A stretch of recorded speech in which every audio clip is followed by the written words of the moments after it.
Little Dr. Fuker has hatched a plan to turn everyone into a gay frog by injecting you with an mRNA LGBTQ tadpole technology vaccine that depletes your testosterone and turns you into a rainbow amphibian. Rainbows are visions, but only illusions. The top concern for the next 2 years is not conflict or climate. It is disinformation and misinformation. Just need your compliance. You will feel no pain anymore. No more defiance.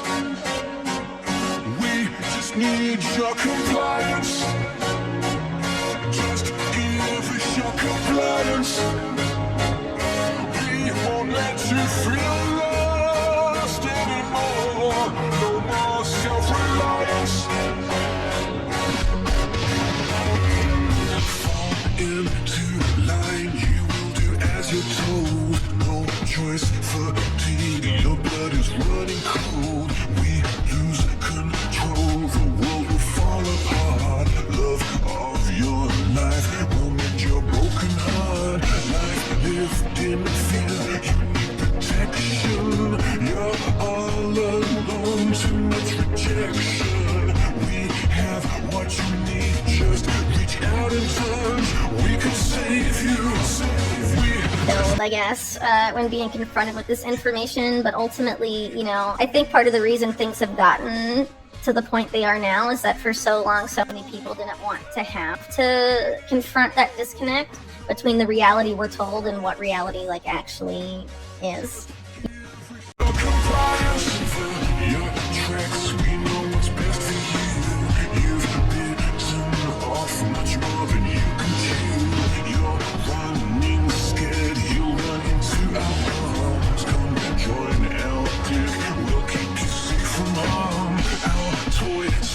You do the dirty work, stay loyal to us, we'll take away the hurt. We have what you need, just reach out and search, we can save you.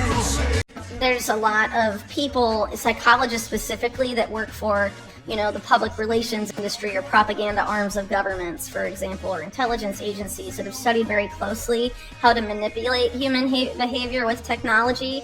And I think when you consider that a lot of social media companies have their origins with intelligence, or if they didn't at the beginning, they certainly do now, and how they know that news feeds on social media can be used to manipulate people's emotions, or manipulate how people perceive events and reality, they leverage that.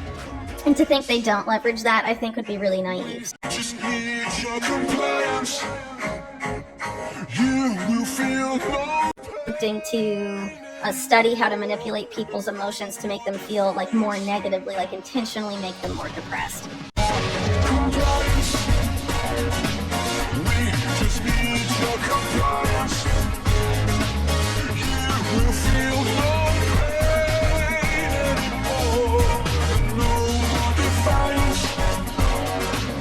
We just need your compliance.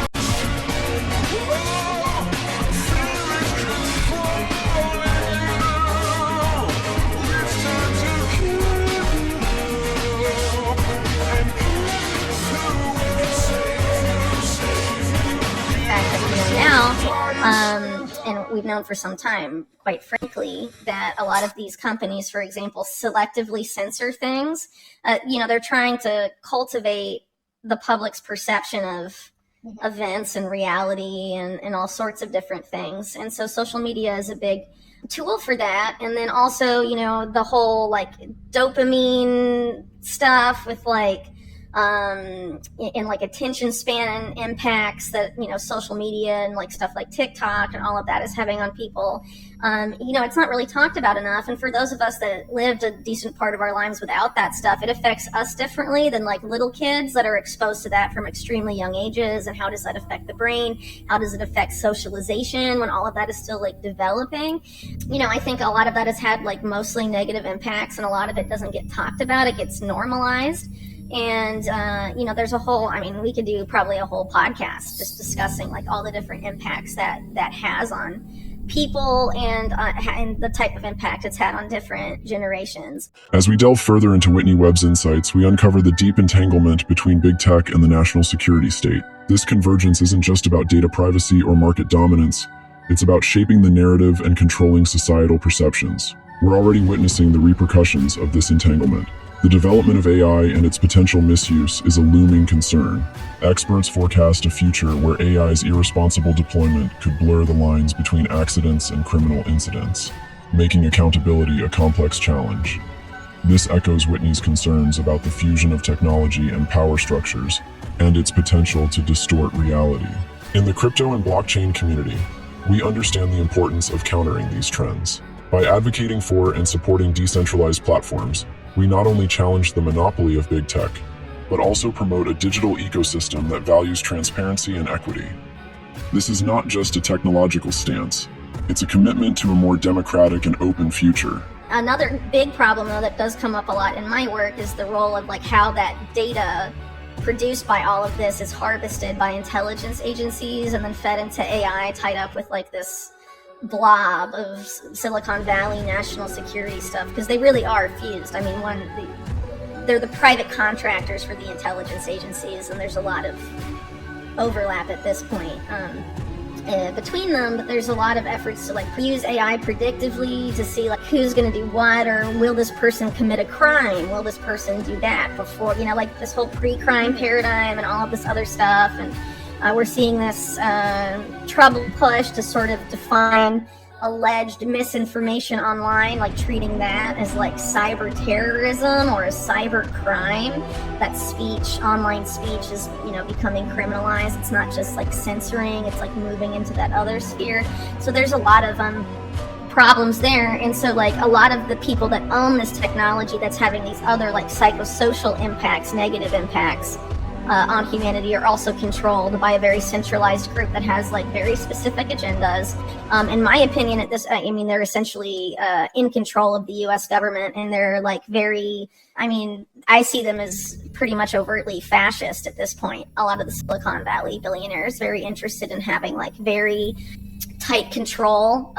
And if you like read the book he wrote on AI with Henry Kissinger, he basically described as his like mentor on this stuff. It discusses a lot of these trends and talks about basically how AI is going to essentially, they don't call it a neo-feudal society, but they basically talk about how it's going to stratify society into two classes. And basically the people who like program and maintain and direct the objectives of AI will be in like one class. And then there's this large underclass that AI will act upon, and they won't understand what AI is doing to them. And they only people that are so cognitively diminished they can't understand what's happening to them, while you have this programmer class at the top that's like directing how AI herds us all. They're openly talking about how this is going to be the impact of that technology. The prospect of a technology-driven class stratification is not just a theoretical concern, but a tangible future that we are steadily approaching. Experts warn of a future where a small elite may control AI and its objectives, while a large underclass remains subject to its whims, unable to comprehend or influence its impact. This stark division is a direct reflection of Webb's warning about the power imbalances fostered by technological advancements. In the world of crypto and blockchain, these concerns reinforce the importance of decentralization. Blockchain technology offers a path divergent from the centralization and control envisioned in these bleak forecasts. It's a path where power is distributed, where transparency is the norm, and where individual autonomy is preserved. The big tech crybaby tyrants have banned us all, locked us in our virtual cages. They're not human, and they're wiping us off the face of the earth with a smile on their satanic faces. But I can stop it. I am prepared to single-handedly defeat Big Tech Lizard Nerd and free the patriotic Americans from the mass censorship.